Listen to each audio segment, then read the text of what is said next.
Bonjour, un nouveau regard sur la vie pour voir la vie différemment. Sais-tu que 80% de nos croyances sont liées à notre culture? Alors pour commencer, qu'est-ce que c'est que la culture? La culture, c'est ce que les hommes ont inventé depuis la nuit des temps pour soi-disant maîtriser leur destin. Une culture est composée de valeurs qui ont été créées à une époque et à un moment donné. Elle se transmet de génération en génération et à un moment, on ne se pose plus la question de savoir pourquoi on fait telle ou telle chose. C'est ancré dans nos habitudes et on le fait inconsciemment. Il s'agit pour nous d'un repère, une sorte de sécurité, d'une règle de vie. Alors voici quelques exemples de différences culturelles. En France, qu'est-ce qu'on vous dirait si vous parliez la bouche pleine et que vous rôtiez en mangeant? Ce serait mal vu, n'est-ce pas? Alors que dans certains pays, c'est tout à fait normal de le faire.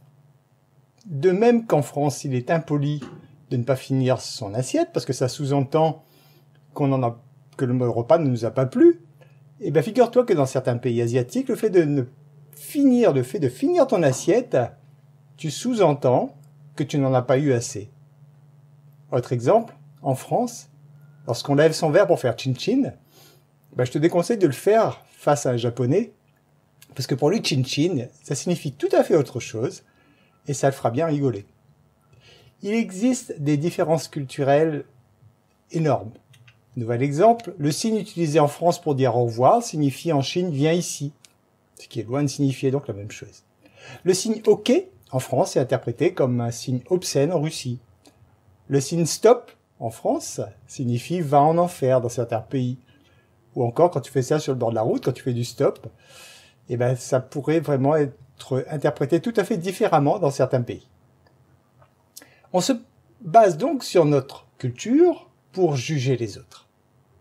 Je te conseille d'apprendre à t'ouvrir à d'autres cultures et accepter ainsi donc les différences. Lorsque notre culture inclut par exemple des formules de politesse et que celles-ci ne figurent pas dans la culture de l'autre, on est souvent choqué et en colère, et on se dit que cette personne agit mal, parce qu'elle n'applique pas ces règles de politesse.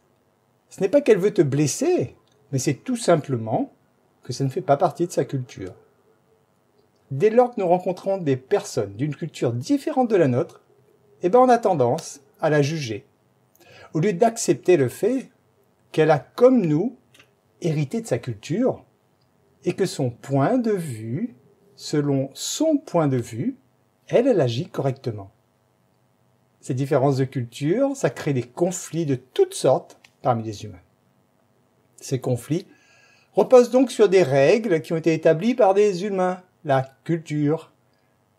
Si jamais tu prends du recul et que tu observes ces différentes cultures, tu te rends compte que c'est absurde de voir des gens s'entretuer parce qu'ils ont des cultures différentes, n'est-ce pas? Et pourtant, cette absurdité, tu la vois tous les jours aux informations. Lorsque tu regardes du point de vue de la personne qui va chercher à te convaincre que ces guerres sont utiles, peut-être que tu pourrais réussir à la comprendre et à accepter son point de vue. Mais il s'agit là d'un point de vue terre à terre. Pour comprendre le fonctionnement de l'univers, il faut prendre de la hauteur et voir au-delà de ce que j'interprète comme de la bêtise humaine. Maintenant que tu le sais, je t'invite donc à être plus indulgent lorsque tu croiseras des personnes qui sont issues d'une culture différente de la tienne.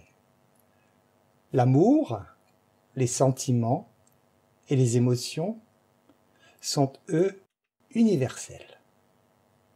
Je te laisse à ta séance de relaxation et de visualisation. Je te souhaite une excellente soirée ou journée et je te dis à très bientôt.